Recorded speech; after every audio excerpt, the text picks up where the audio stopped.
Gusto mo bang malaman kung paano lumaki yung YouTube account mo, mag-grow yung YouTube account mo at the same time kumita ka sa YouTube account mo? Well, nasa tamang video ka.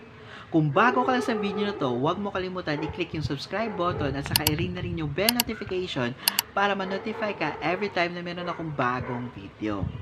Now, meron akong i-share sa iyo na 5 steps na I'm sure makatutulong sa iyo para lumaki yung followers mo at the same time, syempre, kumita ka sa YouTube. So first, syempre, dapat mahirapan ka. Especially kapag nag-start ka from scratch. Okay?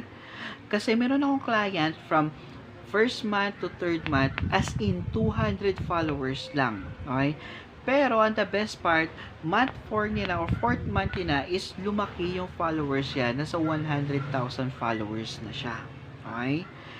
Now, karamihan sa atin talaga is hindi talaga gusto yung slow growth. Okay? Gusto natin instant, parang instant noodles. Pero sa totoo lang, kailangan natin yung proseso. Okay? Kasi doon na-develop yung skills natin at saka magkakaroon tayo ng knowledge or expertise para gumawa ng magandang quality na video. Second is, hindi ka nagkakaroon ng sales. Bakit? So, dalawang bagay lang yan. First, mali yung pag-present mo. Okay? Especially sa video mo. Second naman is, hindi tamang audience yung nakikita sa video mo. Okay?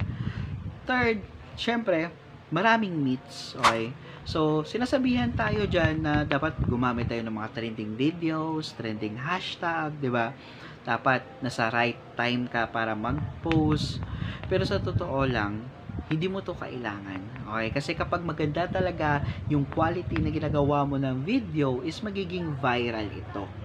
Now, fourth is yung tinatawag na memes virality trap. Okay? So, gumagamit tayo ng memes para maraming views, pero hindi tayo nagkakaroon ng sales. So, anong dapat mong gawin? So, gawin mo is gumawa ka ng mga educational posts o nagtuturo ka para yung mga tao, they will know you, like you, and trust you. Kapag ganoon, is maraming tao talaga bibili sa kung ano man yung binebenta mo. And lastly, number 5, at ito yung pinaka-importante, kapag hindi ka talaga gumagawa ngayon ng personal brand mo, yung mga competitors mo is gumagawa sila, so sila mismo yung kumikita ng malaki. So right now guys, gusto ko lang i-share sa iyo kung paano ako kumikita ng 1,000 per day sa Timo Affiliate. So kung interesado ka kung paano ka kumita ng 1,000 per day for free, just click the link in the description box below at panoorin mo yung YouTube video na ginawa ko. So I hope meron ka nakuwang value sa video na to. At kung meron man, just comment down below. So it's me again, Anthony James Yusa, signing out.